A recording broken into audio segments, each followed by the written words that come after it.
December 22nd, 1944, 0340 hours. The road to Bastogne, Belgium. The world is frozen. A brittle black and white landscape of skeletal trees draped in snow, their branches clawing at a starless sky. The cold is a physical presence, a predator that seeps through the wool of a GI's greatcoat and settles deep in the bone. For Private First Class Leo Barnes, driver for the 101st Airborne Service Company, the cold is sharpest in his hands, which are clenched around the thin, unforgiving steering wheel of his Willys MB Jeep. The little vehicle, nicknamed the Kentucky Belle, is loaded with crates of .30 caliber ammunition and blood plasma, a mission of impossible importance. To the north and south, the German pincers of the 5th Panzer Army are closing. Bastogne is surrounded, a lone island in a sea of German armor. Every rifle, every bullet, every pint of plasma is worth more than gold. Leo's breath plumes in the frigid air, illuminated for a fleeting moment by the weak glow of the blackout driving light on the front fender. He can feel every rut in the frozen track through the wheel. The Jeep shudders and groans, its 4-cylinder Go Devil engine a low, determined growl against the oppressive silence of the Ardennes forest. He eases off the clutch, feeling the four-wheel drive bite into the icy mud. The vehicle lurches forward, sliding but catching, always catching. In his breast pocket, tucked inside a waterproof pouch, is a letter from his wife, Mary. Her words are a universe away from this frozen hell. She writes of Christmas preparations, of their son taking his first steps, a world of warmth, light, and safety. He allows himself to think of it for just a second, a flicker of a memory to fight the cold. He had written back to her trying to describe his Jeep. "It ain't pretty," he wrote, "and it has no doors, but it's tougher than a $2 steak. It's the only thing out here you can truly count on." Ahead, a monstrous shape blocks the path. A German Panther tank, its long 75mm cannon pointed uselessly at the sky. It is silent and dead, its crew likely frozen inside. But it isn't the dead tank that worries him. It's what put it there. The road is a graveyard of heavier American and German vehicles, trucks and half-tracks, sunk to their axles in the mud, abandoned where they stood. The Blitzkrieg was supposed to be about lightning speed, about unstoppable armor. But the forest and the mud had choked it, yet his little Jeep keeps going. It weaves around the hulks, its narrow wheelbase finding purchase where there should be none. He is one man, in one small, unarmored car, carrying a lifeline for a besieged army. He is a target for any German patrol, a fragile speck in the vast, grinding machinery of the Battle of the Bulge, and the survival of thousands of men may depend on whether this simple, mass-produced machine can conquer a forest that has humbled the most powerful tanks in the world. He doesn't know it, but his solitary journey through the dark is a perfect microcosm of a revolution in warfare. A revolution the enemy had first laughed at, then learned to fear, and now desperately wished they had. In the late 1930s, the United States Army was awakening from its interwar slumber. As German panzers tested their blitzkrieg tactics in Spain and Poland, American military planners looked at their own motor pool and saw a relic of a bygone era. The primary light utility vehicles were motorcycles, often with sidecars, and modified civilian cars like the Ford Model T. They were fragile, unreliable, and utterly incapable of handling the brutal, off-road conditions of a modern battlefield. The motorcycle was fast on a paved road but a death trap in mud or rough terrain. It exposed its rider and could carry next to nothing. The Army needed something new, something that could go anywhere, the request that would change. History was formalized on July 11, 1940. The GI, Army Quartermaster Corps, issued a tender to 35 American manufacturers for a new 1.4-ton, four-wheel drive reconnaissance car. The list of specifications was so demanding, so seemingly impossible, that it was met with disbelief by most of the industry. The vehicle had to have four-wheel drive. It needed a wheelbase of no more than 75 inches and a track of no more than 47 inches, making it nimble and narrow. Its height could not exceed 36 inches. It had to weigh less than 300 pounds, 590 kilot, yet be capable of carrying a 600-pound, 272 kilot payload, which included a crew of 3 and a mounted .30 caliber machine gun. Most daunting of all was the timeline. A working prototype was to be delivered in just 49 days. A final production version, with 70 test models, in 75 days. The industry giants, General Motors and Ford, looked at the specifications, particularly the weight limit and the absurd deadline, and initially passed. It seemed impossible, But one small, struggling company saw a lifeline: the American Bantam Car Company of Butler, Pennsylvania. On the brink of bankruptcy, Bantam had nothing to lose. They hired a brilliant freelance designer named Karl Probst, who, in a stunning feat of engineering, drew up the complete blueprints for the Bantam Reconnaissance Car, or BRC, in just 2 days. Bantam met the 49-day deadline, delivering their prototype to Camp Holabird, Maryland, on September 23, 1940. The Army observers were impressed. The little car was tough, agile, and did everything asked of it. However, the Army was worried. Bantam was a tiny company with no capacity for mass production. Sensing a massive government contract, 2 other companies threw their hats back in the ring: Willys Overland and Ford. The Army, in a controversial move, gave Bantam's blueprints to Willys and Ford to develop their own prototypes. Willys' primary advantage was its engine. Their L-134 engine, nicknamed the Go Devil, was a powerhouse for its size, producing 60 horsepower, significantly more than Bantam's 45 horsepower offering.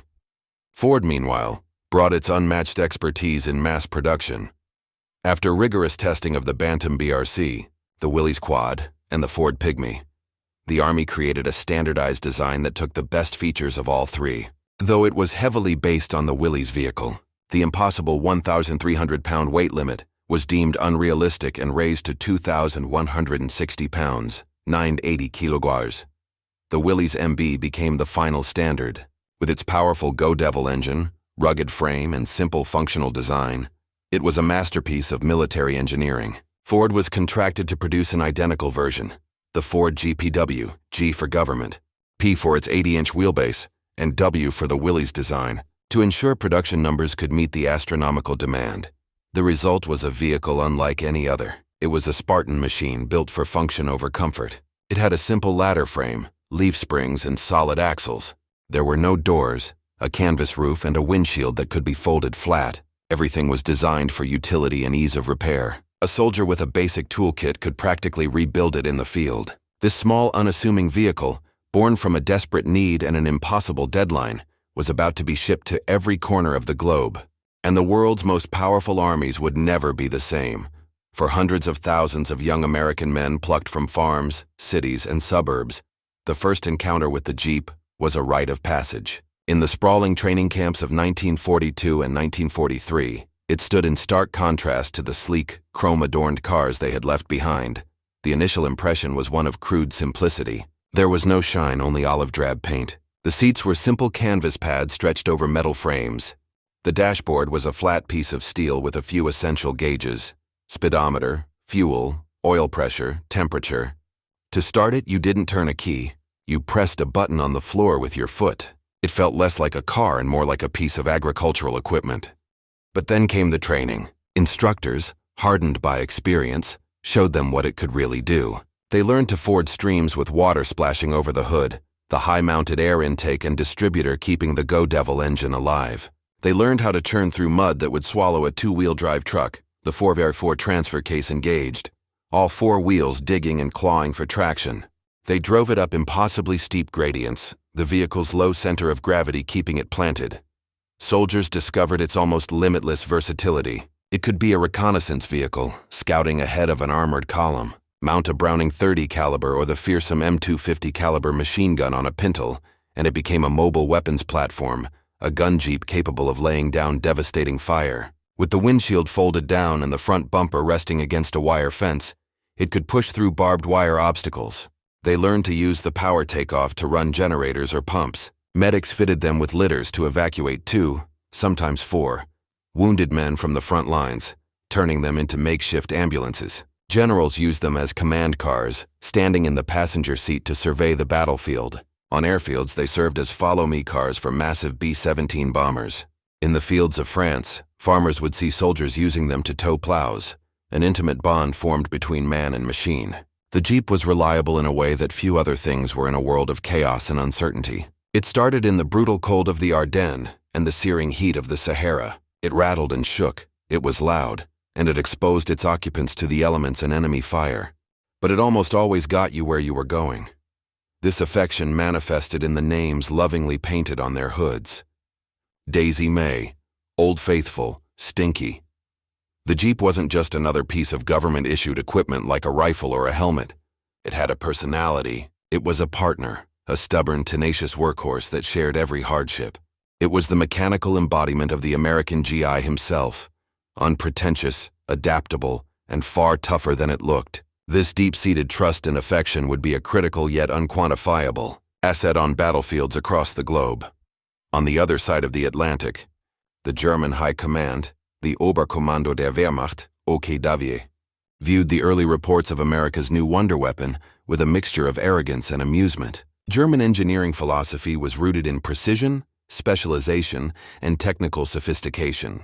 Their war machine was built around magnificent, terrifying weapons like the Tiger tank, the 80mm gun, and the Stuka dive bomber. Their own light utility vehicle, the Volkswagen Type 82 Kübelwagen, was a reflection of this. Designed by Ferdinand Porsche, the Kübelwagen was a clever and effective vehicle. It was lightweight, fuel-efficient, and its air-cooled engine made it reliable in both the heat of Africa and the cold of Russia. It was well-engineered, with a stamped ribbed body for strength and a smooth underbelly that allowed it to slide over sand and snow. When German intelligence first analyzed the American Jeep, they saw a crude, almost primitive design. It was heavy for its size compared to the Kübelwagen. Its water-cooled engine was a liability in the desert and required precious antifreeze in the winter. It lacked the clever engineering touches of their own vehicle. Nazi propaganda was quick to seize on it as a symbol of America's unsophisticated, mass-produced culture. It was a tin can, a cheap toy spat out by Detroit's factories, a poor imitation of superior German design. Strategically, it didn't fit their doctrine. Blitzkrieg was about concentrated force, Schwerpunkt. Armored spearheads of panzers and mechanized infantry would smash through enemy lines, while slower infantry units followed to mop up. Reconnaissance was performed by specialized armored cars like the 8-wheeled SAD-KFSA 234 Puma, or by the nimble but vulnerable Kübelwagen. The idea of a single, unarmored vehicle performing dozens of different roles seemed inefficient and amateurish to a military that had a specific vehicle for nearly every task. The most critical difference, and the one the Germans initially overlooked, was the drivetrain.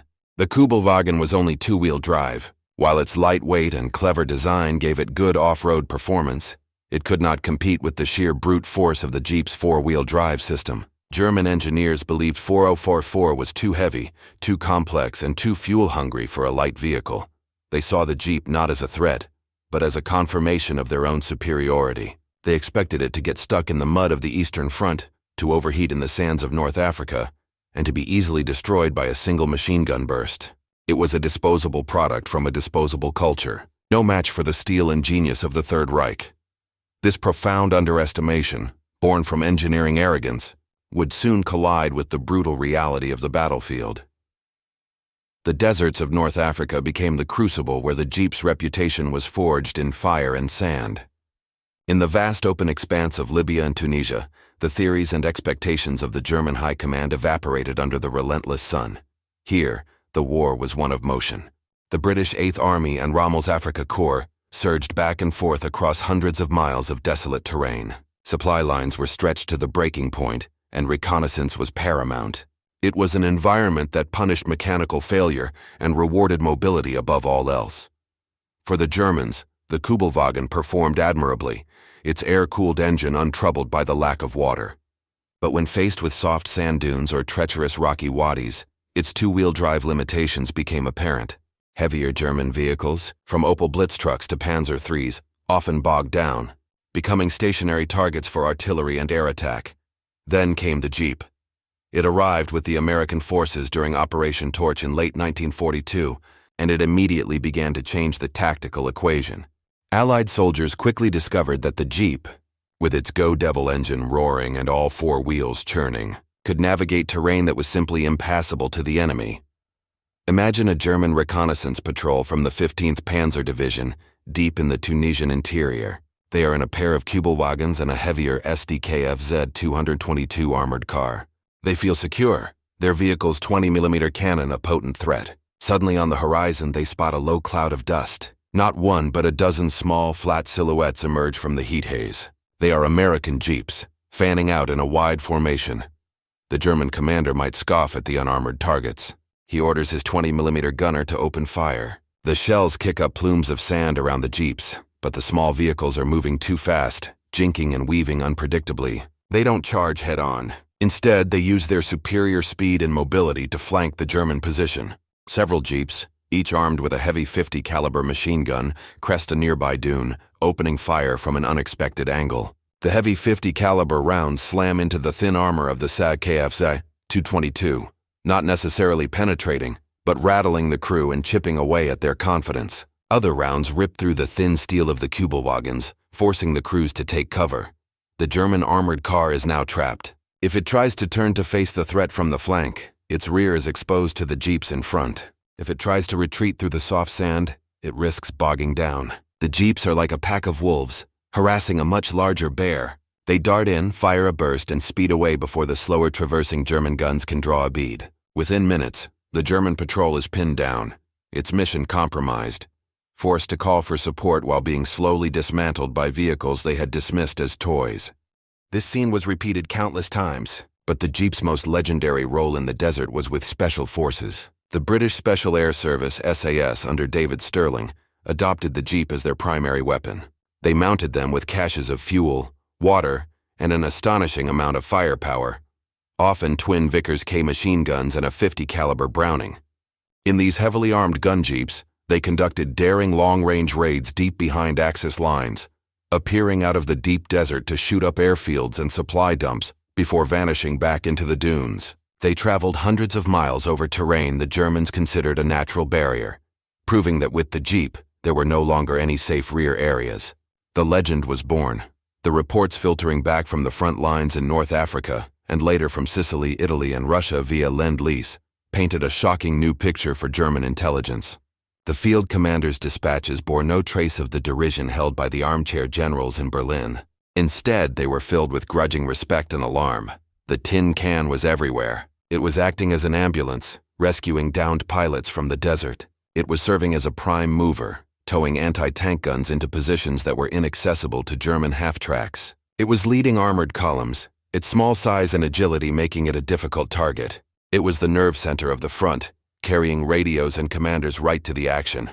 Field Marshal Erwin Rommel, the Desert Fox, a master of mobile warfare, was one of the first to recognize the Jeep's profound tactical value.